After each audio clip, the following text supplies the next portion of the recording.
Quero agradecer a vocês do Conselho por ter nos disponibilizado esse tempo para falar sobre o esporte e lazer aqui de Caxias do Sul e agradecer também por ter disponibilizado o mesmo tempo para todos os candidatos, né? É uma coisa importante hoje em dia porque a gente tem apenas 14 segundos no horário eleitoral e prejudica um pouco a gente falar sobre propostas.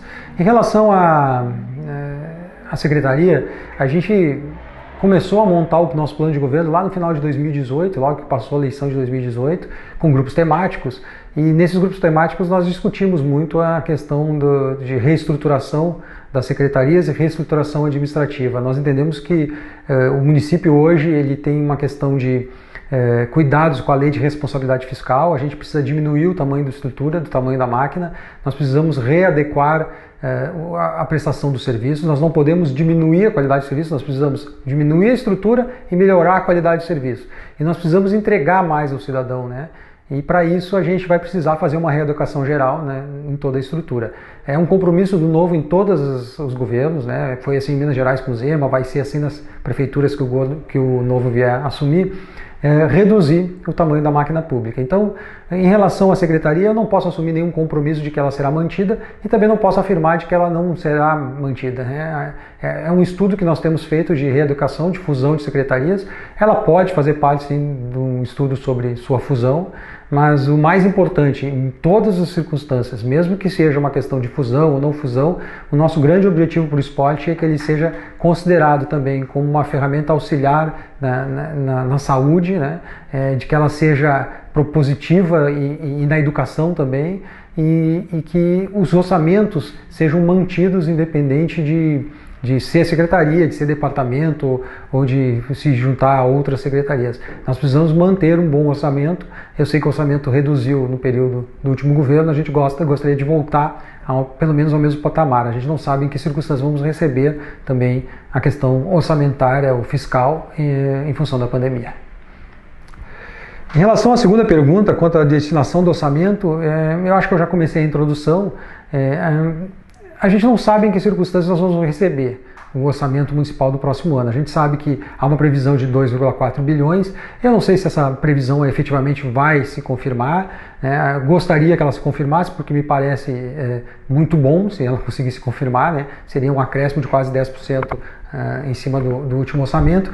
Mas tendo um acréscimo ou uma manutenção de um orçamento em relação ao do último ano, nós queremos, como eu disse, enxugamento da máquina pública vai permitir que a gente tenha mais recursos para efetivamente investir, né? Hoje a gente tem 48% a 49% do orçamento já comprometido com o pessoal ativo, nós temos os inativos que consomem mais de 16%, 17%, né? Então a gente tem aí quase 2/3 do orçamento já destinado a ativo e inativo. Aí a gente sobra 1/3 para fazer todas as despesas de custeio, investimento, né, e todas as demais obrigações, compra de medicamentos, por exemplo, que também é uma coisa que demanda bastante investimento. Então, como a gente tem muitas despesas, a gente ainda não sabe em que tamanho vai ficar, né, para o próximo ano. O nosso objetivo é sim retomar o nível de investimentos que nós tínhamos antes, pelo menos, e para que a gente possa, depois de retomar, manter os programas que estão dando retorno na sociedade, né? E aí, dando esse retorno à sociedade, a gente poder seguir investindo no esporte e lazer. Quanto ao plano municipal de esporte e lazer, bom, o nosso plano a gente tem focado muito na questão de que o esporte, ele, além de ser importante para a questão de saúde, né, e a gente vê que tem bons programas para a terceira idade, a gente considera que o esporte ele pode ser utilizado mais para educação, principalmente na primeira infância, que é onde a gente tem estudos e que são a base do nosso projeto, né? A prioridade dele, a primeira infância. Na primeira infância, a criança está num momento em que ela precisa ser estimulada, né? Seu período de coordenação motora, o processo cognitivo todo, né? Acontece nessa primeira infância, do 0 aos 5 anos, e acho que ali deve haver um investimento mais forte. Nós gostaríamos de priorizar investimentos para essa área e manter os projetos que nós temos hoje. Mas para isso, como eu disse, nós precisamos fazer esse trabalho de reestruturação administrativa, readequação fiscal, para que a gente possa ter dinheiro para fazer efetivamente esse investimento e aí sim priorizar na primeira infância. Esse é o principal do nosso plano para o esporte no próximo governo. Em relação à verba do FIESPORT, o FIESPORT eu acho que é uma ferramenta importante, né? A gente sabe que ela tem tem 5 pontos de investimento, que é a questão educativa, o esporte de desempenho, alto desempenho, a gente tem todos esses investimentos que a gente precisa manter, e eu acho que o nosso objetivo principal é o respeito ao dinheiro público, né? O respeito ao dinheiro do pagador de impostos. Eu acho que todo investimento que é feito em esporte, ele tem que ser considerado como um investimento e ele tem que ter um retorno à sociedade palpável. A sociedade tem que estar percebendo esse retorno, né? E é por isso que todo o projeto nosso do FIESPORT vai ser priorizado, e nós vamos querer priorizar, sim, vamos manter todos os quadros, hoje alto desempenho, mas nós vamos priorizar os recursos para a primeira infância, e aí no módulo educativo. A gente quer um investimento mais forte nisso, a gente quer um investimento que o esporte seja efetivamente uma ferramenta de transformação, e para isso a gente vai precisar investir mais e mostrar para a sociedade que esse investimento traz retorno à sociedade, traz retorno às crianças, né? E é fundamental, e vai transformar a vida, vai transformar famílias, né? É importante, então, o investimento do FIESPORT, principalmente na primeira infância.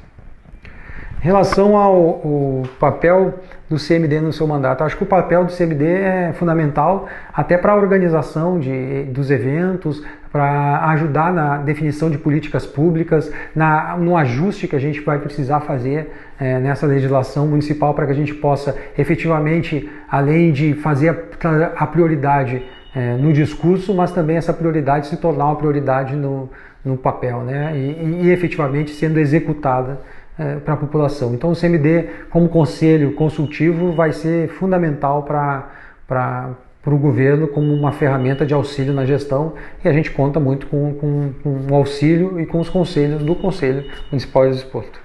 Já em relação à última pergunta, que é a opinião sobre as leis municipais, a 8.150 é aquela que define a questão do Fórum Municipal de Desporto, a Semana Municipal. Eu acho que tem que ser mantido. O que a gente vai talvez definir é quem vai ser o gestor dessa semana, desse fórum, como ele vai acontecer, de onde virão os recursos, se o Conselho vai nos ajudar a organizar isso, né, e adequar ele. Então isso é uma coisa que a gente precisa definir, mas eu acho que essa lei é importante e ela deve ser mantida. É uma lei que efetivamente tem uma razão de existir. A lei 7699, que é a do certificado, do selo, do amigo, me parece que é uma lei que tem pouca eficiência, que não teve resultado nenhum. Muitos dizem que não foi aplicado, mas a real é que eu não vejo na sociedade, e agora eu vejo como empresário, né?